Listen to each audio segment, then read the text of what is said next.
Hey there, subscribe to my channel, and also press this bell icon so you never miss any new updates, cause whenever we upload new video you will get a notification on your phone. First, you have some time to look at questions 1 to 3.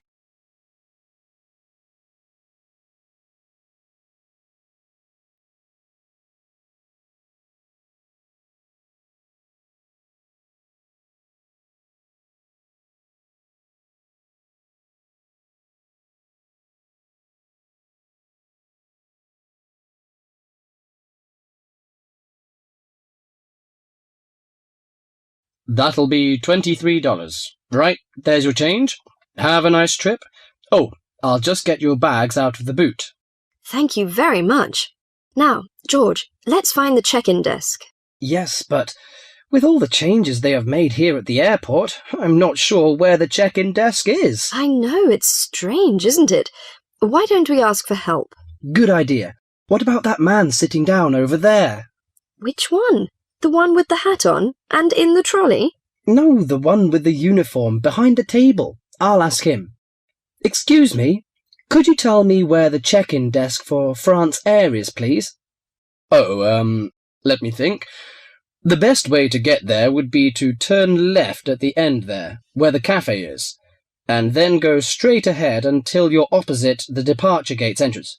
Oh, no, sorry. It might be quicker to turn right as soon as you get past the cafe, and keep going along the corridor until you come to the sliding doors at the end. On the left. Yes, that's it.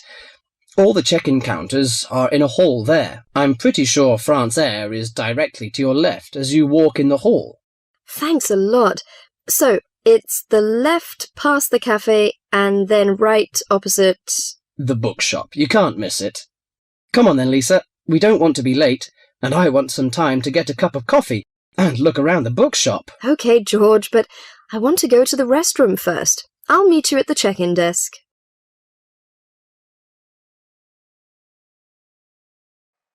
Before you hear the rest of the conversation, you have some time to look at questions 4 to 10.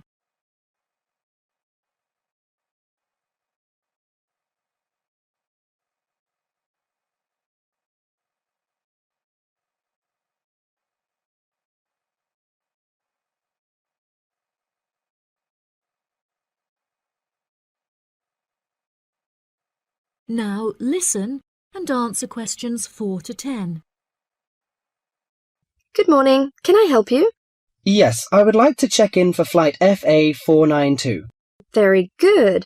Can I have your ticket and passport, please? Oh, yes, here you are. Okay, thanks. If you could just put your suitcase on the scales. Oh, I have this extra box that I want to take as well. Okay, well, that's extra luggage, so I'll have to get you to fill out an excess baggage declaration certificate. It'll cost extra, I'm afraid. Let me see. $40 exactly, if the total value of your contents is under $400. Oh, well, what's the form for? It's just a form you have to fill out so that if there are any problems, we'll know where you are and how to contact you. So, if you can give me a few details, I'll key in the information. Okay then, your passport says your name is Lavier. Is that right? Yes, George Lavier. George, Lavillliers.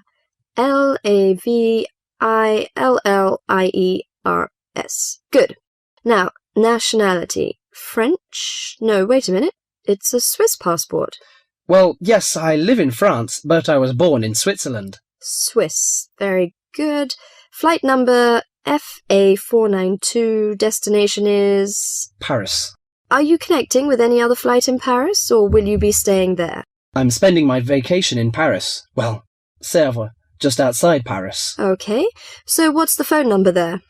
Let me think. The country code for France is 33, and the number is 198614537. Right, so that's 331-9861-4537. Yes, that's it. And can you tell me briefly what you have in the box? Well, there are some books, just university textbooks from last semester, some clothes, and, my computer disks. Okay, thank you. And what would be the approximate value of the contents? Quite a bit, actually. About $150. That's all.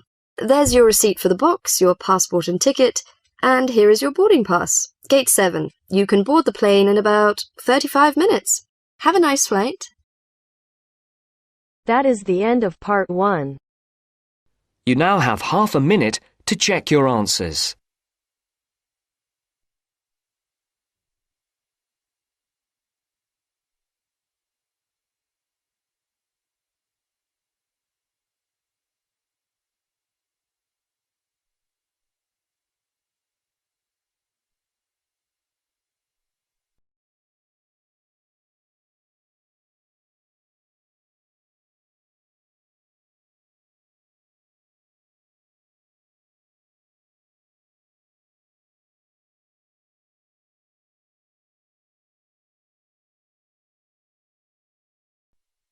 Now turns to part 2.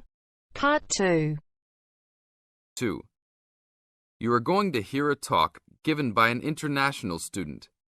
First, you have some time to look at questions 11 to 16.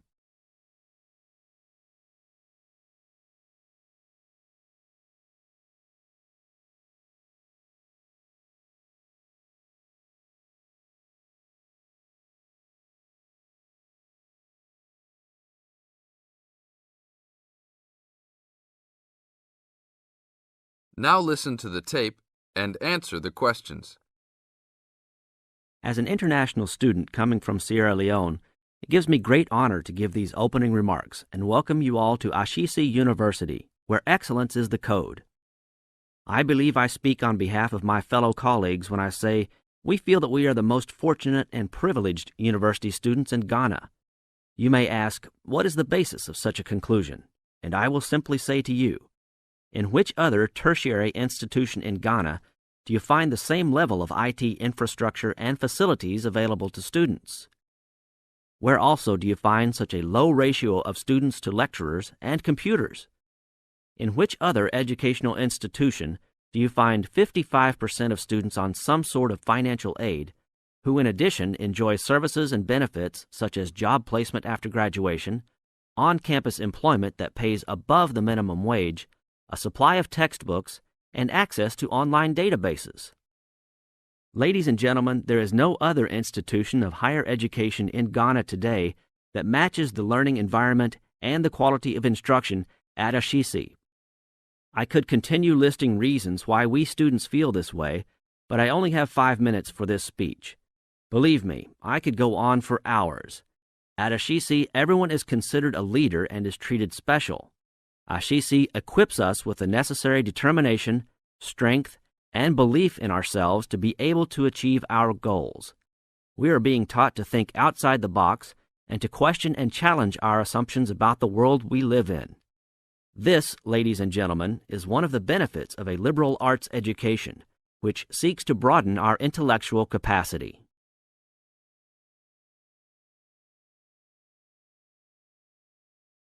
Now look at questions 17 to 20.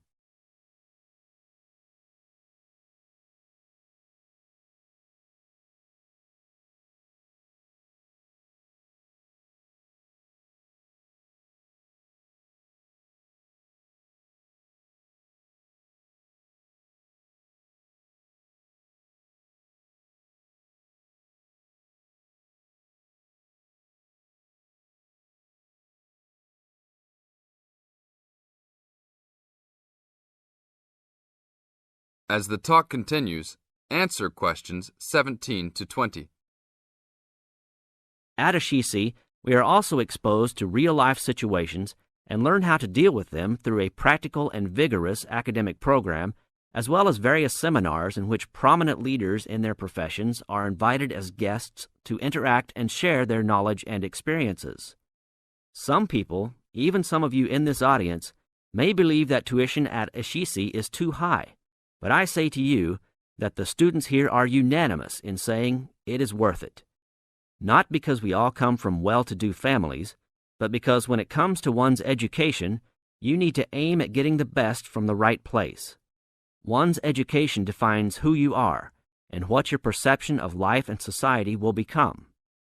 Ashisi offers us a top-quality education which meets high international standards. This is due to the strong linkages the school has established with three of the very best schools in the United States, namely Swarthmore College, which is ranked as the best liberal arts school in the U.S., UC Berkeley, and the University of Washington. In addition, Ashisi has recruited an excellent faculty consisting of lecturers from various countries, including Ghana, the UK, and the United States. These lecturers are among the best in their respective academic fields. I believe this is the school's greatest asset, a strong and knowledgeable team dedicated to achieving successful results from their students and who also love their job. I would like to end with a personal message. My fellow students, because we are among the most privileged in our society, we should take responsibility for our own destinies, make our parents proud, and create a legacy for those that follow us and Africa as a whole. We must give back to our society after completing school and achieving our goals in life, which I believe we all can if we properly utilize our time and take advantage of all that is offered here at Ashisi. That is the end of part 2. You now have half a minute to check your answers.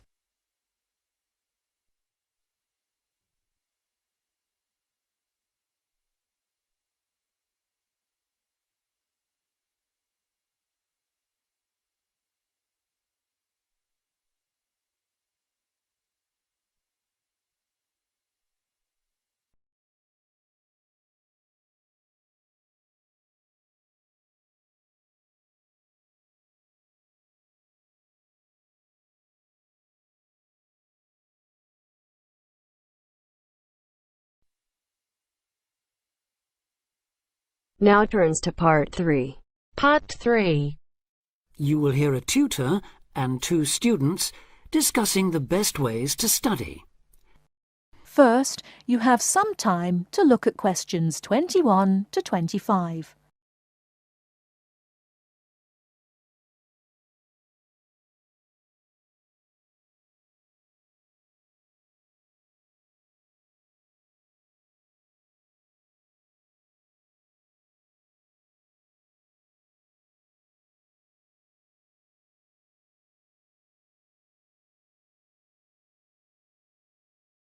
Now listen carefully and answer questions 21 to 25.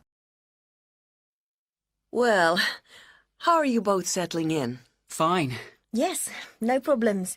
So far, anyway. Good. Remember that as your personal tutor, I'm here to help you if you do have any difficulties. Now, as you know, lectures start on Monday, so I thought we'd look at a few ways of making the most of them, especially in terms of the notes you take. Let's begin by thinking about what you can do before you even go to the lecture. Any ideas? Make sure you're up to date with all the background reading, so you know plenty about the subject already. Yes, that's essential. The lecturer will assume you have that knowledge. Anything else, Carlos? Well, check what the topic's going to be. Of the lecture, that is. I'd go a bit further than that and consider what the content may be. Then you could ask yourself some questions that you want answering and listen out for the relevant information during the lecture. Okay. Now that brings us to the lecture itself and the actual business of writing notes. But there's a lot to deal with there, so we'll come back to that later. What I'd like to do for the moment is continue with the process of note-taking and move on to the next stage. Any suggestions for what that might be? When the lecture is over, you mean? Yes, once you're able to sit down somewhere quiet with your notes. Read them? More than that, you need to make sure they'll still make sense to you weeks, months later. Edit them? Yes, that's what's needed. It's well worth spending a few minutes on it. Any missing words, anything difficult to read, things you didn't have time to jot down, now is the time to do so, while everything's still fresh in your mind. Right. And after that, when's the best time to revise them? When do you think, Carlos? I'd say just before the next lecture, in the same subject. Precisely. That's a vital time to look at them again, for obvious reasons. But it's definitely not the only time. When should you revise them again? A month later, maybe? Sooner, and much more often than that. I'd recommend you look at them again once a week. That's why it's so important they're complete and easy to follow.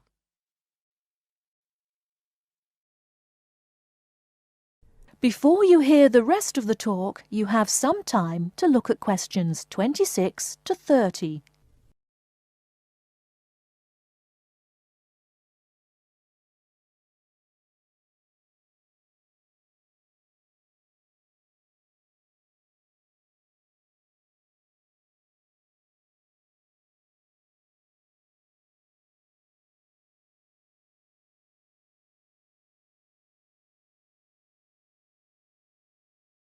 Now listen and answer questions 26 to 30. Right. Let's go back to note-taking and begin with the basics before the lecture has even started. What should you do when you walk into the room? Get a good seat, at the front if you can, where you can hear clearly and avoid distractions. Yes, though obviously others will have had the same idea, so it's as well to get there a bit early. So, when the lecture's underway and you're busy jotting things down, what should you try to ensure? That you're getting all the main points. And what if you don't catch something you know must be important? I'd leave a space. Then I could check it later, perhaps by asking a question at the end and fill it in afterwards. That's an excellent way to deal with it, yes. And there's something else I'd like to mention here. Talking about going through notes afterwards, it's absolutely vital that what you write is legible for one very good reason. It saves time. You'll waste many hours during the course if your revision is held up because you can't read what you've written. Okay, what else can we do to make listening and note-taking more efficient? Well, I always listen out for signpost words. Sorry, what are they? They're the ones lecturers use to say where they're going. A bit like a signpost at a road junction, I suppose. Things like, the first reason is, however, to sum up, and so on. Yes, they can tell you when something important is coming, and help you organize your notes, too. Is there anything else you can add, Carlos? There's something I think's very useful, but it's later, after the lecture is finished. That's fine. Go on. Well, what I do is go through what I've written down, summing up the main points in a few words in the margin, on the left-hand side of the page. I try to use words that'll jog my memory, so that I can remember what everything's about when I look at them again. Yes, that can work very well. What some people do to review their notes is cover up their full notes from the lecture, maybe with a piece of paper or a card, and concentrate just on what they've put in the margin, trying to recall the details. Then they move the cover down a little and check whether they were right. Or you could put your main points on another piece of paper and clip them together. Instead of covering and uncovering, you just hold a page in each hand. Sure. It's down to personal preference, really. Everyone has their own learning style. That is the end of part 3. You now have half a minute to check your answers.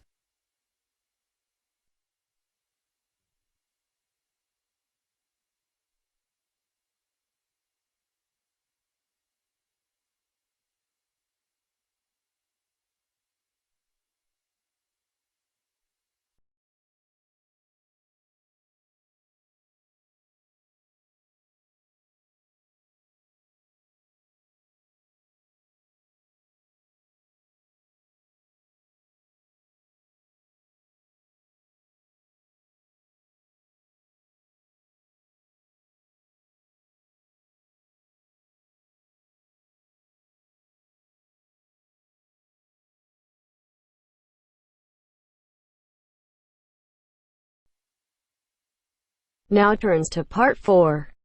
Part 4. You are going to hear a lecturer giving a talk on a type of fundraising for business called crowdfunding. First, you have some time to look at questions 31 to 40.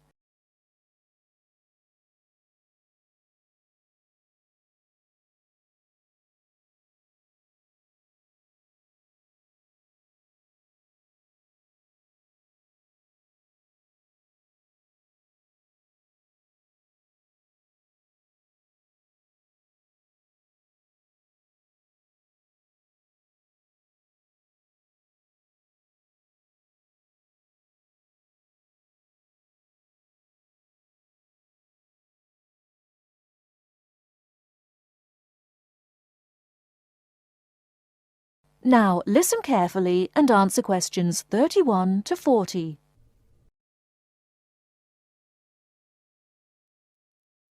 Good morning, everyone. Today we're continuing our look at funding opportunities for small startup businesses. The emergence of social media has given companies the ability to connect with fans and potential customers directly.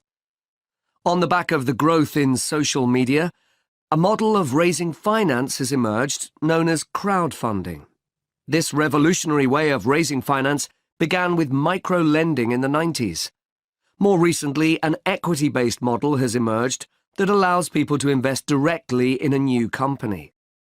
We're going to examine this in more detail later, but let's turn first to a third model, which I'll term a fan-based model. With this model of crowdfunding, individuals are encouraged to give an amount of money to support the launch of a project or initiative without the promise of any financial return. Instead, there's a reward for donating. This contrasts with the micro-lending model, which would require a return on investment, and the equity-based scheme, which may offer shares.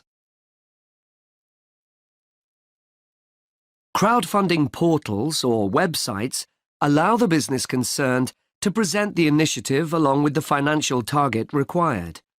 There's a fixed time limit for fundraising, and if the target amount is reached, all donations are paid to the company or individual.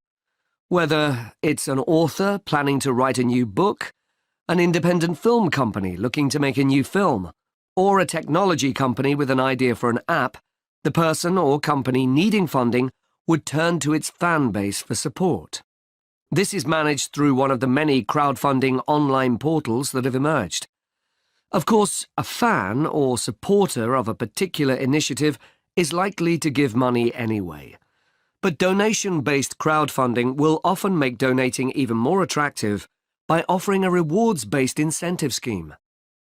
Let's take a film company, for example, that needs funding for a new film. For a small set donation, the donor might be offered a free ticket to the premiere or a DVD of the film. A larger set donation might be rewarded by the chance to attend a launch event when the film goes live.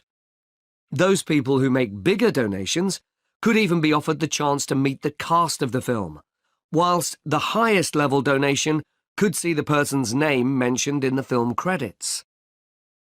For companies that already have a significant fan base, crowdfunding offers a fantastic opportunity to raise money quickly from a large number of people, each of whom donates just a small amount of money. Compare this to the time and effort that would be needed to sell your idea to investors or your bank manager, particularly in an age when raising finance can be difficult. The company may also have links with partner companies or organizations that run fundraising events. In this case, you can significantly increase participation by working with these organizations to promote your crowdfunding project. Another significant advantage is that you can reach out to your fan base for feedback on the project while it's being developed, thus making the final product more appealing. Crowdfunding enables you to raise awareness of the product at an early stage, thus increasing the potential for sales. With so many people behind you, it can also act as a great incentive to get the best possible product out on time and on budget. However, there are disadvantages to bear in mind. The model can be described as all or nothing. If you don't reach the monetary target required in the agreed time, all promises of donations are cancelled and no money is paid. leaving you back at square one. Should this happen, or still worse, you receive the funding but are unable to come up with the product, not only will your fans end up disappointed, but the portal will record the fact that you failed to reach your target, or that the initiative failed. Fulfilling all the pledges that you've made to people can also be very time-consuming. For example, remembering to send out copies of books or free cinema tickets can sometimes be forgotten in the excitement and frenzy of launching your product. People sometimes forget to factor in the cost of rewards when calculating profit margins. But these can be significant. And finally, if you have a small fan base, for example, you're a new company or have a small social media footprint, raising awareness of your initiative will be challenging. These drawbacks aside, donation-based crowdfunding is a wonderful opportunity for individuals or small startups to raise funds for that exciting new project whilst reaching out and connecting to the people who are most likely to support and promote your work for you. That is the end of part 4. You now have half a minute to check your answers.